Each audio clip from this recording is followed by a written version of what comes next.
আসসালামু আলাইকুম সুপ্রিয় দর্শক, এইমাত্র পাওয়া সবচেয়ে বড় খবর। সবাইকে জানাচ্ছি অগ্রিম ঈদ মোবারক। চলছে পবিত্র মাহে রমজান। রমজান মাস প্রায় শেষ পর্যায়ে। শুরু হতে যাচ্ছে মুসলমানদের সবচেয়ে বড় ধর্মীয় উৎসব পবিত্র ঈদুল ফিতর। এই মুহূর্তে সবার মনে একটাই প্রশ্ন, কবে দেখা যেতে পারে পবিত্র ঈদুল ফিতরের চাঁদ?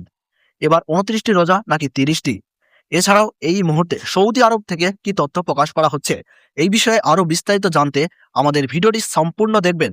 আর চ্যানেলটিতে নতুন এসে থাকলে অবশ্যই চ্যানেলটি সাবস্ক্রাইব করে পাশে থাকা বেল আইকনটি প্রেস করে রাখবেন, যাতে করে আমাদের দেওয়া নতুন কোনো ভিডিওর আপডেট আপনার কাছে সবার প্রথমেই পৌঁছে যায়। আর আপনি কোন জেলা থেকে এই ভিডিওটি দেখছেন অবশ্যই কমেন্টে লিখে জানাবেন। ঈদ মোবারক লিখে জানতে ভুলবেন না। বাংলাদেশে এবার পবিত্র রমজান মাস শুরু হয়েছে 19 ফেব্রুয়ারি 2026।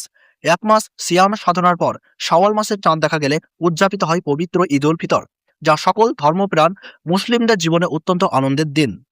রমজান মাসের 29 তারিখ সন্ধ্যায় আকাশে শাওয়ালের নতুন চাঁদ খোঁজা হয়।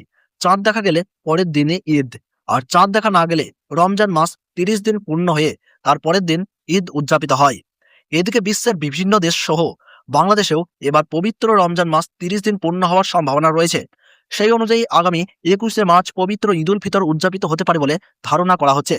জ্যোতির্বিজ্ঞানীদের হিসাব অনুযায়ী সৌদি আরবে পবিত্র শাওয়াল মাসের চাঁদ 19শে মার্চ বৃহস্পতিবার সন্ধ্যায় দেখা যেতে পারে। ফলে সেখানে 20 মার্চ শুক্রবার পবিত্র ঈদুল ফিতর উদযাপিত হওয়ার সম্ভাবনা রয়েছে।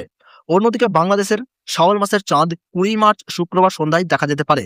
এ কারণে 21শে মার্চ শনিবার পবিত্র ঈদুল ফিতর উদযাপিত হওয়ার সম্ভাবনা রয়েছে। তবে চূড়ান্ত সিদ্ধান্ত নির্ভর করবে সংশ্লিষ্ট দেশের চাঁদ দেখা কমিটির ঘোষণার উপর। তো বন্ধুরা, এই ছিল আজকের গুরুত্বপূর্ণ খবরের আপডেট। প্রতিনিয়ত এরকমই আপডেট পাওয়ার জন্য অবশ্যই চ্যানেলটি সাবস্ক্রাইব করে পাশে থাকবেন। ভিডিওটি ভালো লেগে থাকলে অবশ্যই লাইক, কমেন্ট ও শেয়ার করতে ভুলবেন না। ধন্যবাদ।